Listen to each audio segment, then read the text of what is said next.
Peace and love, family. I'm back. Welcome to the Making African Americans Great Again channel. I want to talk to y'all tonight about self-destruction in the black community. You see these two NFL players who signed contracts worth millions of dollars, and these two idiots basically robbed someone at gunpoint.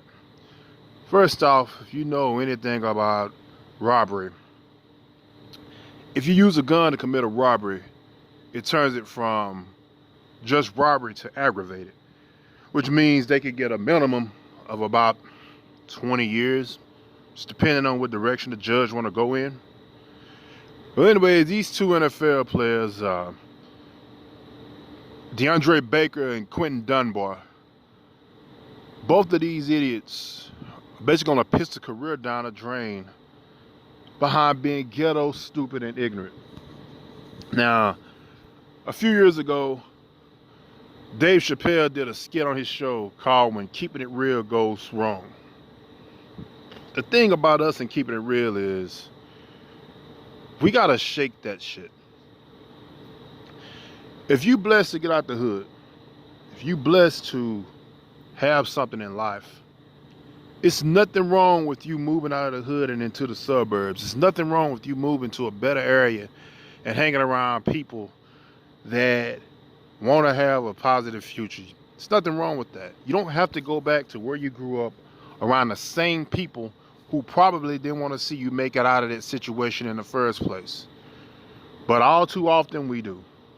Because we'd rather have the title of being real, being 100, being legit. Let me tell you something. If keeping it 100 means I have to stay in a place at the bottom of the barrel with a bunch of crabs who don't want to see me and my family succeed, guess what? I'll turn fake all day. If keeping it real means I have to stay at the bottom of the barrel and put my family in a bad position, I'm not going to do that. At any rate, not only is it a bad look for the organizations that drafted them, it's bad for other young black men. Because if you remember, back when Pac-Man Jones was doing his thing, he got signed to a real lucrative contract. He was in the strip clubs throwing money in the air, making it rain, and then when the strippers started picking up the money, him and his security started fighting them. Stupid stuff. Well, as a result of that, the NFL started saying, hey, we're going to start really looking into these players' criminal records. We're going to start giving these players personality tests, and we're going to start doing background checks on these players. Almost every player that came in with dreads after Pac-Man Jones was scrutinized to the point that where if he couldn't really conduct a proper interview, if he done something wrong 5 years prior, if he smoked weed in his freshman year of college, no matter how much on the straight and narrow he was after that, most guys didn't get a chance because Pac-Man Jones screwed it up for the dreadheads. It's not to say nobody with dreads got drafted. There's plenty of guys who got drafted with dreads, but most of those guys, if you look at Melvin Gordon, if you look at Todd Gurley, you look at those guys, they conduct themselves properly. They speak well. They articulate well. And that's what got them drafted. But for the longest time, the stigma behind Pac-Man Jones, while he was talented, it put a negative light on a lot of guys who looked like him. Go back to Mr. Dunbar and Mr. Baker. The same thing with these idiots. Not only does it make it hard on them, it's going to make it hard for the next young black man to get drafted. You could take a nigga out the hood, but you can't take the hood out the nigga. That's what my grandmother used to say. And there's a lot of truth to that. My question is, why?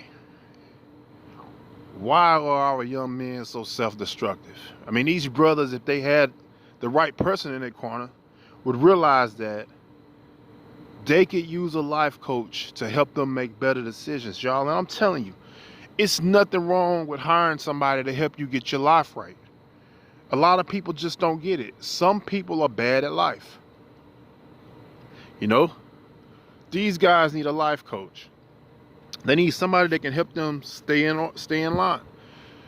We all know that in the world of professional sports, it's here today and could possibly be gone tomorrow. And that's just off the tenacity of how they play. One injury could take you out the game.